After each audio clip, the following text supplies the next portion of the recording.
cérémonie mais significative pour la province du Lualaba qui vient d'écrire une nouvelle page de son histoire dans la création des nouvelles sociétés provinciales. Elles sont au total 4 à être présentées officiellement ce mardi 16 décembre 2025 par la gouverneure de province Marie-Thérèse Masuka Saini au cours d'une cérémonie qui a réuni dans la salle polyvalente plusieurs autorités dont le président de l'Assemblée provinciale Jean-Marie Kassea Tchingambo, le consul général de la Zambie basé à Lubumbashi, le vice-gouverneur Clément Mufundi Tchinatkarl, quelques députés provinciaux, les membres du gouvernement provincial, les conseillers communaux ainsi que les responsables des différentes banques œuvrant au Lualaba. La création de ces nouvelles sociétés permettra non seulement à la province d'accroître ses ressources financières, mais aussi de donner de l'emploi aux jeunes dans les secteurs de transport, de l'énergie, de la santé et des mines. Il s'agit entre autres de la Société d'énergie du Lualaba SEL, la Société des mines et géologie du Lualaba SMGL, la Société Lualaba Mobilité Lumo et la Société de gestion hospitalière, créée sous l'arrêté 036/07/2025.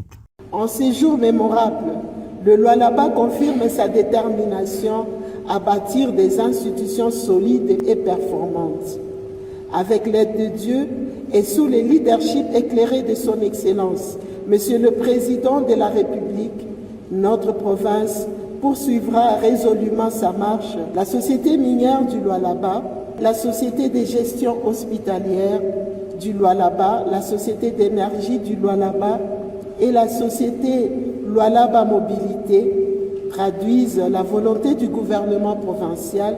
de doter notre province d'instruments efficaces de gestion des secteurs stratégiques au service du bien-être de la population et du développement durable. La gouverneure du Lualaba, Marie-Thérèse Masuka Saini, a également procédé à la remise des documents administratifs aux gestionnaires de ces sociétés provinciales, tous en les invitant à les gérer selon les normes établies. J'en appelle solennellement aux dirigeants de ces sociétés à faire preuve d'intégrité, de compétence et de patriotisme. Leur mission est noble, transformer ces entreprises publiques en véritable levier de création de richesses, d'emplois et de services de qualité au bénéfice de l'ensemble de la population lualabaise. Je tiens à rassurer nos concitoyens que le gouvernement provincial veillera scrupuleusement à ce que ces sociétés soient gérées dans le respect des principes de bonne gouvernance, loin de toute dérive et toujours dans l'intérêt général. Sur ce, je déclare officiellement présenter les sociétés publiques provinciales du Lualaba et ordonne la remise solennelle de leur acte constitutif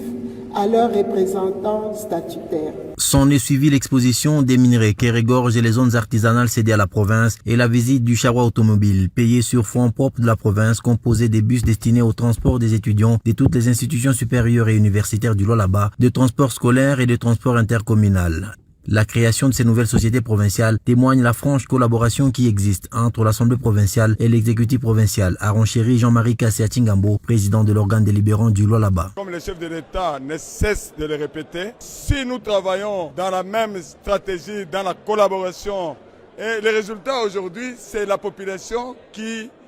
gagne, parce que nous venons d'assister à la présentation de 4 sociétés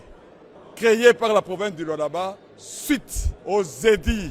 votés par l'Assemblée provinciale et promulgués par Madame la gouverneure. Après cette cérémonie empreinte de solennité, le matériel roulant de la société Lumo destiné aux universités et aux écoles de la ville de Kolwezi ainsi qu'au transport interurbain ont été présentés à la population de Kolwezi à travers une caravane motorisée qui a emprunté plusieurs artères de la ville de Kolwezi.